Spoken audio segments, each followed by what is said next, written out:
हमारा सारा परिवार हम बिछड़ गए, तीनों बच्चे अलग अलग हो गए। हम लोग दोनों बस साथ में थे पेरेंट्स, बट बच्चे तीनों अलग अलग हो गए।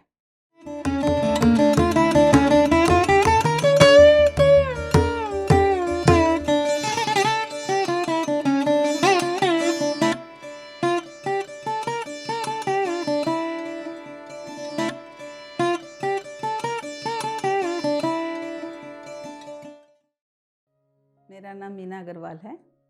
मैं यहीं से बिलोंग करती हूँ, भुवनेश्वर से। और बहुत अच्छे हमारे जो घर में हमारे बहुत अच्छे संस्कार थे। मैं जिस फैमिली से बिलोंग करती हूँ, बहुत पूजा पाठ होते थे और अर्चना वगैरह, मतलब भगवान की पूजा अर्चना और कीर्तन सत्संग ये सब बहुत होते थे। तो मेरे को बहुत अच्छा लगता था उसमें। मैं आगे आगे बढ़ के हिस्सा लेती थी और आगे आगे ही बैठने की कोशिश करती थी। फिर टाइम गुजरता गया और फिर मेरी शादी हो गई। मेरी शादी थोड़ी जल्दी ही हो गई क्योंकि हम लोग बहुत सारी बहनें थे, इसलिए मेरी शादी थोड़ी जल्दी ही हो गई। मेरी शादी अनुगुल में हुई। वह परिवार भी बहुत ही अच्छा था, बहुत ही मेरे मन लायक था। मुझे बहुत अच्छा लगा वहाँ जाके भी मेरे को सत्संग भी, कीर्तन ये सब भी बहुत मिला और मनोरंजन के ये सब भी बहुत होते थे। उससे फिर मेरी लाइफ आगे बढ़ती गई। फिर बच्चे हुए, मेरे 3 बच्चे हैं। फिर बच्चों को बड़ा करने में ही हमारा समय चला गया। 10-12 साल 15 साल ऐसे ही चले गए। फिर उसके बाद जब बच्चे बड़े हुए और बच्चे भुवनेश्वर में पढ़ने के लिए, आगे वाली पढ़ाई करने के लिए भुवनेश्वर आए, तब हम लोग भी भुवनेश्वर आ गए।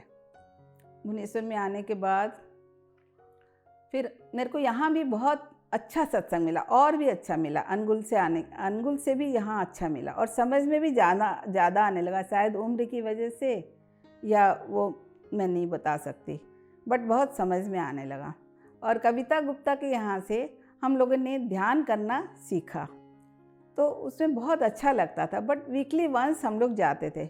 भाभी तो कविता तो बहुत बुलाती थी, बट हम लोग वीकली वंस ही जाया करते थे। तो बोलती थी कि चलो नहीं आ पा रहे तो वीकली वंस ही आ जाओ। तो वहाँ जाते थे तो बहुत अच्छा लगता था। उसके बाद जब नहीं हो पाता था तो कुछ मन को ऐसे लगता था कि कुछ नहीं हो पा रहा है, और मुझे लगता था कि कुछ कमी है ऐसे लगता था। जो रेगुलर हुआ और उस टाइम कुछ ज़्यादा बाहर आने जाने की, मतलब इतनी बाहर आने जाने का कुछ था नहीं उस टाइम, तो उससे हमको बहुत ही फ़ायदा हुआ और इतना मन लगा कि उसके बिना ऐसे लगा कि अब जीवन पूर्ण हुआ है। नहीं तो उसके बिना ही वो जीवन अधूरा लग रहा था।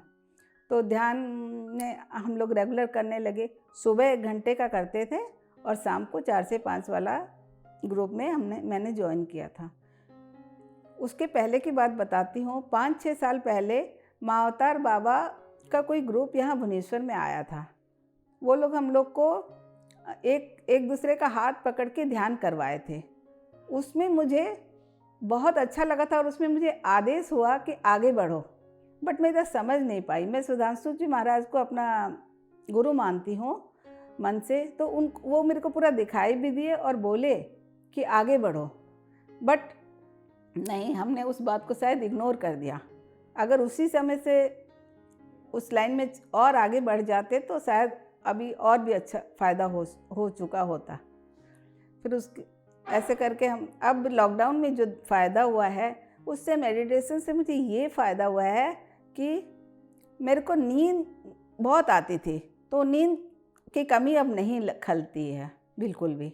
4-5 घंटों में ही मेरी नींद पूरी हो जाती है। मैं रात को भी सेशन ज्वाइन करती हूँ। ज्वाइन करते करते लेट भी हो जाता है, बट सुबह उसी टाइम पे फिर से अपने आप, जब ज्वाइनिंग का टाइम होता है, सत्संग भी ज्वाइन करती हूँ सुबह, उस टाइम पे अपने आप नींद खुल जाती है। और वो सब हुआ। और मेरे को अपने घर में पिरामिड लगवाने का बहुत मन था कि वुडन पिरामिड लगवाऊँ। तो मैंने कोशिश की 2-3 जगह, नहीं हो पाया। लेकिन अब मेरे को अनुभव होता है कि मेरे सिर पर ही पिरामिड लटक रहा है। जब भी मैं ध्यान में बैठती हूँ मुझे लगता है कि मेरे सिर पर ही पिरामिड लटक रहा है। तो मुझे अब अच्छा लगने लगा है कि ठीक है, अगर मुझे ये फीलिंग हो रही है तो पिरामिड जब लगेगा लग जाएगा, लेकिन ये फीलिंग बहुत अच्छी हो रही है। और एक बार की बात बताती हूँ। जब हम अंगुल में थे तब हमारे घर के पास बगीचा था, तो उसमें से सांप के कई बच्चे निकले, मतलब हमारे घर में आ गए। तो हम लोग को डर सा लगा। तो हम लोगों ने क्या किया, सब भाग दौड़ मच गई और उनको मरवा भी दिया। तो फिर उसके बाद मेरे साथ ऐसा हुआ कि हमारा सारा परिवार हम बिछड़ गए, तीनों बच्चे अलग अलग हो गए। हम लोग दोनों बस साथ में थे पेरेंट्स, बट बच्चे तीनों अलग अलग हो गए।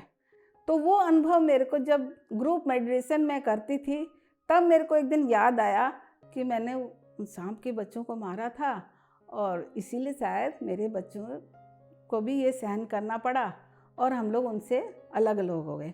ये तो भगवान की कृपा थी कि भगवान ने बचाया है सबको अच्छे से, सब अपने अपने लाइन में लग गए, वो तो बहुत अच्छी बात थी। बट ये अनुभव मेरे को ध्यान में हुआ कि तुमने उस दिन सांप के बच्चों को मारा था, इसलिए तुम्हारे साथ ये हुआ।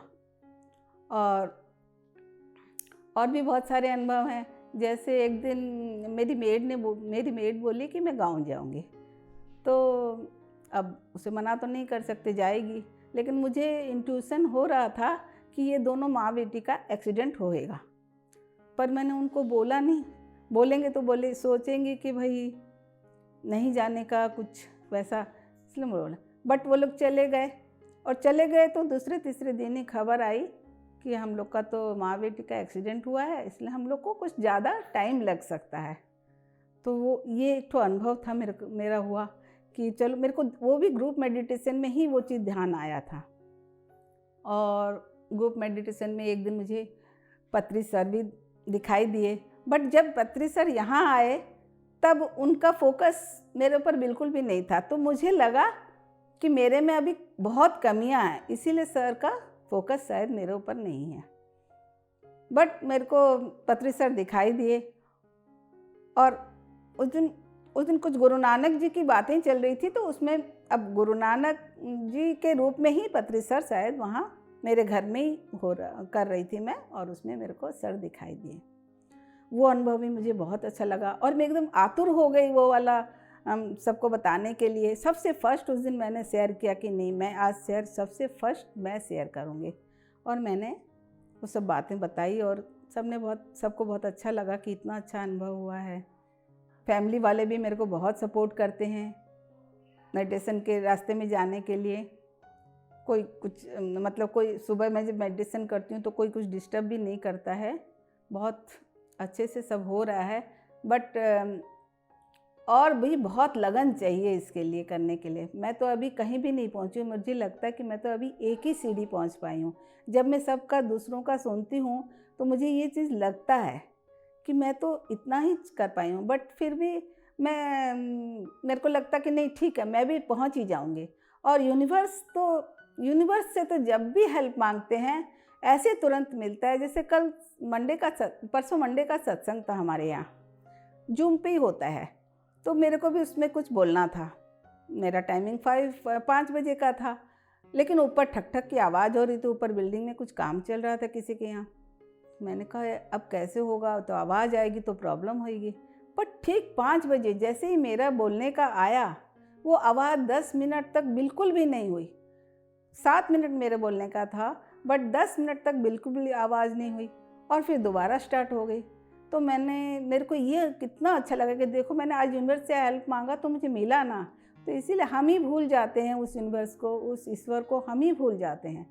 नहीं तो अगर हम उसको हमेशा याद रखेंगे तो सर तो बोलते ही हैं, पत्री सर, की श्वास ही हमारा गुरु है। हर श्वास में उसको हमको याद रखना है, हर श्वास में हमको ध्यान रखना है। हमारा ध्यान कहाँ है, यही हमको ध्यान रखना है कि अभी हमारा ध्यान कहाँ है। खाना बनाने के टाइम हमारा ध्यान कहाँ है, पूजा करते वक्त हमारा ध्यान कहाँ है, यही ध्यान हमको ध्यान रखना है कि हमारा ध्यान कहाँ है। यही सब गलतियां हम लोग से हो जाती हैं, इसीलिए शायद ऊपर चढ़ के फिर नीचे आ जाते हैं, मुझे ऐसा अनुभव लगता है। और थोड़ा हम अपना ध्यान अगर अच्छे से रखेंगे तो इतने बड़े बड़े मास्टर्स बन गए हैं, हमको भी वो सब अनुभव ज़रूर होगा। यही मेरी इच्छा है कि मैं और आगे बढ़ूं, बहुत ज़्यादा आगे बढ़ने की इच्छा है। फैमिली का सपोर्ट भी शायद ज़रूर मिल ही जाएगा, क्योंकि ईश्वर से जो मांगते हैं वो तो मिल ही जाता है। Thank you. बुक्स पढ़ना बहुत अच्छा लगता है। जो अभी मैंने सुना कि पत्री सर के जो गीता, क्या नाम है उसका, गीता निकली है, वो वाली पढ़ने की बहुत इच्छा है। ऐसे ये वाली गीता के 5 श्लोक मैं रोज़ पढ़ती हूँ, बट उसमें ऐसा क्या है, मेरे को बहुत जिज्ञासु हूँ मैं कि उसमें ऐसा क्या है। लोग बोलते हैं कि तुलसी दल और पत्री सर की जो गीता है वो बहुत अच्छी है, वो जिज्ञासु हूँ मैं, बट मैं बस इतना सोर्स में इतना जानती नहीं हूँ तो नहीं मंगा पा रही हूँ। बट मैं कोशिश करके ज़रूर उसको मंगाऊंगी और उसको पढ़ूंगी। स्वाध्याय करना, सत्संग मैं रोज़ करती हूँ। अब अभी जैसे लॉकडाउन हो गया है, नहीं तो मैं बाहर बहुत जाती थी सत्संग और कीर्तन के लिए, बट अभी तो घर में ही इतना मन लग रहा है स्वाध्याय में कि डेली मैं 11 बजे सुबह बैठती हूँ आधा घंटा के लिए और अपना पढ़ती हूँ। उसके बाद मैं कुछ थोड़ी देर सुनती हूँ और सुन के ध्यान भी करती हूँ उस समय पे। और उस समय तो मुझे बहुत रिलैक्सेशन लगता है। जो मैं सुबह 5 बजे से उठ के 11 बजे तक का काम कर रखती हूँ, सारा मेरा मतलब एकदम मैं रिलैक्स हो जाती हूँ। वो आधा घंटा पढ़ना और आधा घंटा सुनना, उसी में मैं पूरा रिलैक्स हो जाती हूँ। इस प्रकार ग्रुप मेडिटेशन हो या जो भी स्वाध्याय हो या किसी का कुछ सुनना हो यूट्यूब पर, उससे हमको इतने फ़ायदे हो रहे हैं आजकल। टेक्निकल ये सब से बहुत ही फ़ायदे हो रहे हैं। हम चाहें तो हम कहाँ से कहाँ पहुँच सकते हैं। सर बोलते हैं ना कि बस अपने को ही टटोलना है, किसी से कुछ लेना देना भी नहीं, इसमें कुछ पैसा भी खर्चा नहीं होगा। बस अपने को समय दे देने से ही अपना सब कुछ हो जाएगा। और तो समय समय पे टेस्टिंग चलता है। घर वाले बोलते हैं कि तुम तो ध्यान कर रही हो ना आजकल, तो फिर ऐसे चिड़चिड़ा क्यों रही हो अभी। तो वो सब टेस्टिंग घर में चलता है, लेकिन शायद उससे भी हम आगे निकल जाएंगे। कि यह जो मार्ग है, ध्यान वाला मार्ग, इतना सुकून देता है और इतना सब अपने जो प्रॉब्लम्स है वो भी सब अपने आप ही उसके सॉल्व हो जाता है। तो मेरी हार्दिक इच्छा ये है कि बच्चे लोग उस मार्ग पे आएँ। बच्चों को पता सब कुछ है, बट बच्चे लोग अभी करते नहीं हैं उस चीज़ को। तो मेरी हार्दिक इच्छा ये है, मैं उनको डायरेक्टली कभी भी नहीं बोलती हूँ कि ये करो, बट मैं यूनिवर्स से, गॉड से ज़रूर बोलती हूँ कि भगवान तुम इनको ये रास्ता ज़रूर दिखाओ। कैसे दिखाओगे वो तुम जानते हो, मैं तो नहीं जानती हूँ। बट चाहे उनको सुविधा से हो जाए तो बहुत अच्छा बात, पता चल जाए तो बहुत अच्छी बात है। चाहे थोड़ी बहुत असुविधा होके भी अगर वो लोग उस रास्ते पे आते हैं तो भी कोई दिक्कत नहीं है, बट इस रास्ते पे वो लोग आएँ। ऐसे वो लोग गलत रास्ते पे कोई भी नहीं है, सब बहुत अच्छा है। बट जो ध्यान वाला रास्ता इतना सीधा और इतना सुगम है ना, मेरी बहुत इच्छा, बच्चों से ज़्यादा मैं अपने हस्बैंड के लिए सोचती हूँ कि ये मेरे हस्बैंड भी थोड़ा इस लाइन पे आ जाए तो मेरे को और भी सुविधा भी हो जाएगी। हस्बैंड बहुत सपोर्ट करते हैं सब चीज़ में। हस्बैंड कभी भी नेगलेक्ट नहीं करते हैं, जहाँ लेके जाना वहाँ लेके भी जाते हैं। बहुत अच्छा है सब कुछ। बस मैं ज़ोर ज़ोर से, मतलब जो सुनती हूँ उसको ज़ोर से भी बजाती हूँ कि ताकि ये सुने। बट किस दिन ये बैठ के ध्यान करेंगे वो, बट मैं ये फील करती हूँ कि हम जितना सुन के नहीं कर पा रहे हैं, जितना हम उसमें ध्यान करके नहीं कर पा रहे हैं, उन लोग ऐसे बस जस्ट सुन के भी उनका अच्छे से हो रहा है। उनका आंसर इतना क्लियर रहता है कि मैं बोलती हूँ कि शायद इन लोग को भी साइड बाय साइड हो या डायरेक्ट शायद उनको ही मिल रहा है और साइड बाय साइड मेरा हो जा रहा है। मैं अपने छोटे भाई बहन को पढ़ाती थी बचपन में। मुझे पढ़ाने का बहुत शौक़ था, तो खेल खेल में पढ़ाते थे। तो वो प्रक्रिया मेरे में कब आ गई, मैं बाल विकास क्लास करती थी, बच्चों का बाल विकास क्लास करती थी। अब उसी क्लास को मैंने ध्यान से जोड़ दिया है। तो बच्चे आते हैं, थोड़ा ध्यान करते हैं, थोड़ा सा उनको कुछ पढ़ा, मंत्र वगैरह। पहले मैं मंत्र सिखाती थी, अब तो इसमें बोलते हैं कि मंत्र तंत्र की ज़रूरत नहीं है। तो उसको धीरे धीरे मैं चेंज कर रही हूँ, क्योंकि बच्चे तो उससे यूज्ड हो गए हैं।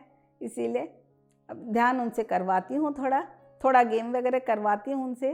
तो वो लोग अट्रैक्ट होते रहते हैं, पूछते रहते हैं आंटी कब क्लास करोगे, आंटी कब क्लास करोगे। रेगुलर नहीं हो पाता है, सैटरडे संडे मैं करती हूँ। इसके लिए मैं धन्यवाद करती हूँ कि आज ये मेरे को ये अवसर मिला बोलने का, अपना अनुभव बताने का अवसर मिला। इससे मेरा कॉन्फिडेंस बढ़ेगा। और बोलते हैं कि विशुद्धि चक्र खुलता है। ये जो चक्र है ये खुलता है अगर अपना एक्सपीरियंस शेयर करते हैं। बहुत दिनों से सब बोल रहे हैं कि अपना एक्सपीरियंस लिखो। शायद मेरे को आज ये अनुभव हुआ कि आज मैं अगर लिखती रहती तो मेरे को और भी ज़्यादा सब याद आ जाता बोलने के लिए। अब जितना समय में जितना हो पाया, ठीक है। Thank you.